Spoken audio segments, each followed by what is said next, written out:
Hello दोस्तों। मेरा भाई आज मेरे कमरे में सोने के लिए आ गया था, लेकिन उनकी मौजूदगी की वजह से मैं वो सब काम नहीं कर पा रही थी जो मैं आमतौर पर रात के अंधेरे में करती रहती हूँ, जिससे मुझे बहुत आनंद मिलता है। पर मुझे क्या पता था कि आज के रात कुछ ऐसा होगा कि मैं पसीने से नहा जाऊंगी।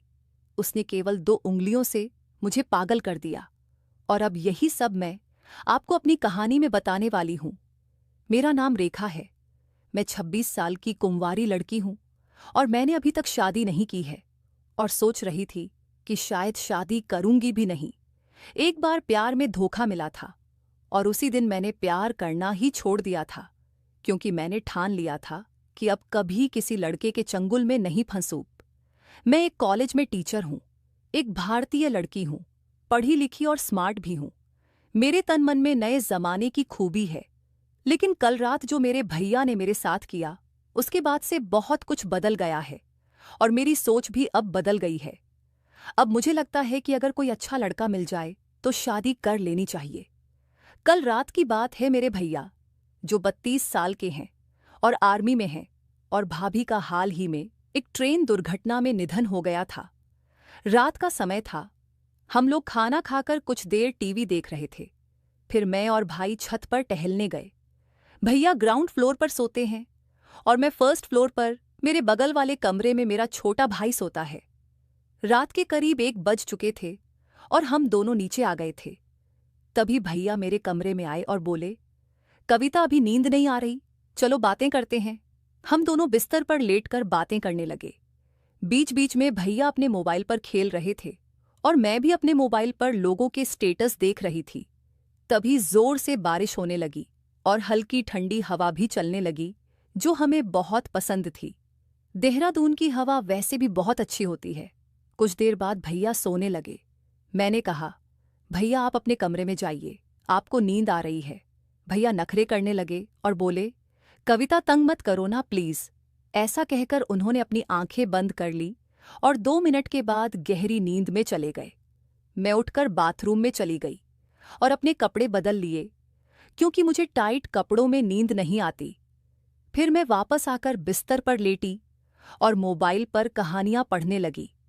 आजकल मुझे बहुत सारी बेहतरीन कहानियां पढ़ने को मिल रही हैं। मेरे भाई सो चुके थे, और मैं वह सब नहीं कर पा रही थी जो मैं आमतौर पर रात के अंधेरे में करती हूँ, जब मैं अकेले सोती हूँ। लेकिन आज भाई की वजह से मैं ज्यादा कुछ नहीं कर सकती थी, इसलिए मैंने मोबाइल रखकर सोने की कोशिश की। लेकिन कहानी के विचार मेरे मन में घूम रहे थे, और नींद मुझसे दूर हो गई थी। रात गहरी हो रही थी, और मेरे मन में एक अजीब सी बेचैनी हो रही थी।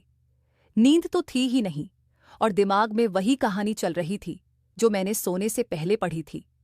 उस कहानी ने मेरे अंदर एक अजीब सी हलचल मचा दी थी, और मैं खुद को शांत नहीं कर पा रही थी। भाई पास में ही सो रहे थे, और उनकी नींद की आवाज ने मुझे और भी उलझन में डाल दिया।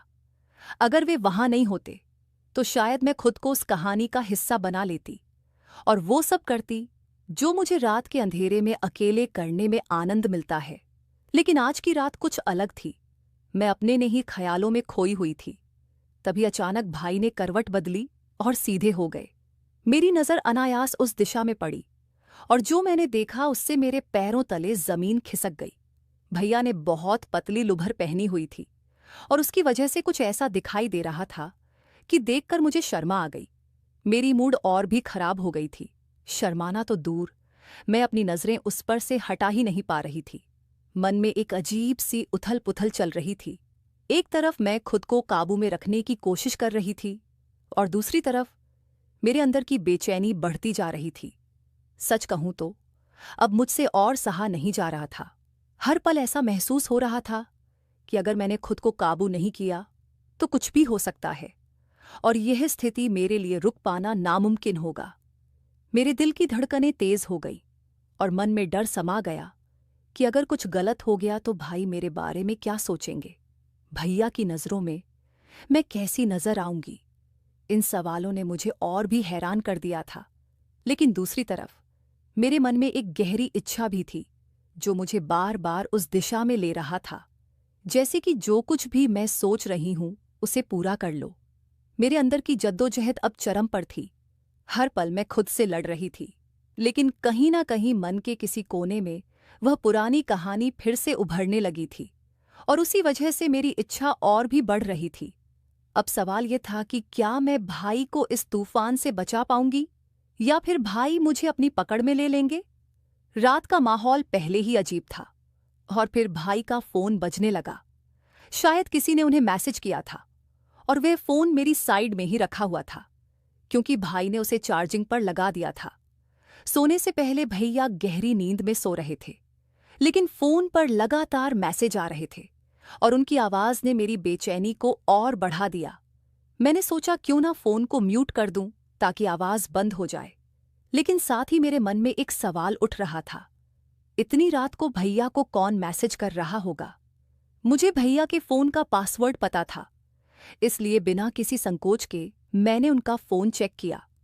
जैसे ही मैंने स्क्रीन पर नजर डाली तो पाया कि भैया की गर्लफ्रेंड उन्हें कई मैसेज भेज रही थी। एक अजीब सी जिज्ञासा ने मुझे घेर लिया और मैं सोचने लगी कि आखिर वह वीडियो किस बारे में होगी। मैंने सोचा क्यों ना एक बार देख ही लिया जाए कि वीडियो में क्या है। जैसे ही मैंने वीडियो चालू की, मेरी आंखें जैसे फटी की फटी रह गई। मुझे समझ ही नहीं आ रहा था कि मैं क्या देख रही थी। उस वीडियो में जो कुछ भी दिखाया जा रहा था वह मैं कभी भी नहीं सोच सकती थी। एक वीडियो खत्म हुई तो मेरे अंदर अगले वीडियो को देखने की इच्छा जाग गई। मैंने फिर दूसरी वीडियो पर क्लिक किया और मैं सारी वीडियो देख डाली। हर वीडियो ने मेरी हालत और भी खराब कर दी। मुझे समझ ही नहीं आ रहा था कि मैं यह सब क्यों देख रही थी। मुझे यह इतना अच्छा क्यों लग रहा था। फिर भी मैं रुक नहीं पा रही थी। मेरे हाथ कांप रहे थे, लेकिन मेरी नजरें स्क्रीन से हटने का नाम नहीं ले रही थी। हर गुजरते समय के साथ मेरी बेचैनी बढ़ती जा रही थी। मैं खुद से जूझ रही थी, ये क्या कर रही हूं? ये सवाल बार बार मेरे दिमाग में गूंज रहा था, लेकिन अब मैं खुद को कंट्रोल नहीं कर पा रही थी। वह वीडियो मेरे अंदर के तूफान को और बढ़ा रहा था। अब मेरे अंदर एक अजीब सी हिम्मत आ गई थी, या कहूं कि मैं अपनी इच्छाओं के सामने बेबस हो गई थी। मैंने फैसला कर लिया था कि जो होगा देखा जाएगा। अब मैं वही करने जा रही थी जिसे मैं लंबे समय से रोकने की कोशिश कर रही थी। मेरे हाथ कांप रहे थे, दिल की धड़कनें तेज हो रही थीं। मैं धीरे धीरे भैया के पास खिसक गई और उसके पास लेट गई। कुछ ऐसा हुआ जैसे कुछ हुआ ही ना हो। मन में हलचल मची थी, लेकिन मैंने खुद को संभाले रखा। थोड़ी देर तक मैंने सोने का नाटक किया, ताकि अगर वह अचानक जाग जाए तो उसे यह लगे कि मैं गहरी नींद में हूं। दिल की धड़कन तेज हो रही थी, लेकिन मेरे चेहरे पर एक अलग ही शांति था। फिर मैंने धीरे धीरे अपना पैर भाई के ऊपर रख दिया, ऐसा जैसे नींद में अनजाने में कुछ पल ठहर गए हों और भाई हरकत का इंतजार करने लगे हो। लेकिन कोई हलचल नहीं हुई। वह अभी भी गहरी नींद में थे। मुझे अपने पैर पर उसकी गर्मी महसूस हो रही थी और कुछ और भी। उसका शरीर शांत पड़ा था, लेकिन उसके मन के भीतर एक और कहानी चल रही थी। मेरे पैरों के नीचे उसका आकाश साफ साफ महसूस हो रहा था और उसकी कड़क आवाज ने मेरे अंदर की सारी उलझनें और बढ़ा दी थी। मेरी धड़कनें तेज हो गई थी और वही डर जो मुझे हमेशा था अब सामने था। अब मैं खुद को रोकने में नाकाम हो रही थी। हर गुजरते पल के साथ मेरी इच्छा और भी मजबूत हो रही थी। मुझे पता था कि अगर अब मैंने खुद को काबू में नहीं किया तो कुछ ऐसा हो जाएगा जिससे पीछे हटना मुमकिन नहीं होगा। लेकिन कुछ ही क्षणों में मेरा दिल और दिमाग जैसे आपस में जंग लड़ रहे थे और मैं धीरे धीरे अपने दिल के सामने हार ही मान ली थी। मैंने फिर से अपने पैर को हल्के से हटाया, ये जानने के लिए कि उसकी नींद कितनी गहरी है, लेकिन कोई हलचल नहीं हुई।